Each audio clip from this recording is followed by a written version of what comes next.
En muskuløs svensk lavpriskæde, som hedder Byggmax, forbereder dansk invasion, som kan udløse et blodbad i branchen. Der er nemlig stor overkapacitet og få byggemarkeder, som tjener penge, og Byggmax-kæden omsætter for 3,6 milliarder svenske kroner om året, og de vokser lønsomt. Og de står allerede stærkt i Norge og Finland, og så mangler de så kun Danmark for at blive et skandinavisk selskab. Et problem ved at Byggmax kom på det danske marked kunne være den konkurrence, som bliver udgyldt mellem de forskellige lavpriskæder. Den danske Harald Nyborg lavprisbyggemarked Hjem og Fix konkurrerer inddelt i Sverige med Byggmax og tjener efter 15 år i Sverige stadig ikke nogen penge. Og nu risikerer den stærkt tjenende Hjem og Fix i Danmark altså at blive udfordret på samme måde, som de har konkurreret med den svenske markedsleder i de 15 år i Sverige. Og jeg er sikker på, at Byggmax vil stjæle en masse kunder fra Harald og Hjem og Fix, hvis de kommer ind på det danske marked. Og som Niels Mejdal siger, at det vil ikke være godt for det danske marked, da der er overkapacitet, og det har der været de sidste 3-4 år. Og man kunne benytte skydeskiven-modellen, fordi der er tale om, at de udbyder de samme produkter.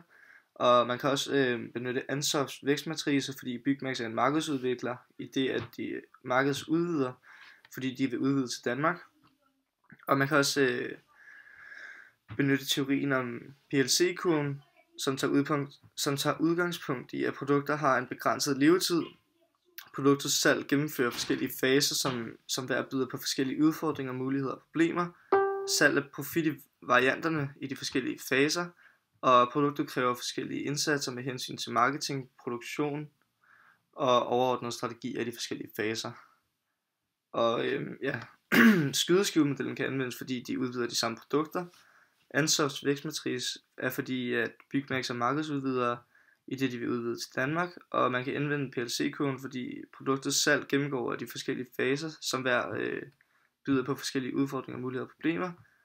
Salg af profit varierer i de forskellige faser, og produktet kræver forskellige indsatser med hensyn til marketing, produktion og overordnede strategier i de forskellige faser. Hvis Byggmax skulle trænge ind på det danske marked, vil de få en svær konkurrence med de andre konkurrenter, fordi dem, der er på det danske marked, har så stor en omsætning. Så spørgsmålet er, om de igen vil tjene noget på at trænge ind på det danske marked. Men uanset om de trænger ind på det danske marked eller ej, er jeg sikker på, at de ikke vil tabe nogen penge, fordi de er markedsledere i Sverige, og de har så stor en omsætning om året. Og jeg tror også, de vil have en god fremtid, hvis de skulle udvide til Danmark, fordi de vil indføre det der drive-in, så de kan spare mange penge på lønninger, og det er heller ikke set i Danmark før.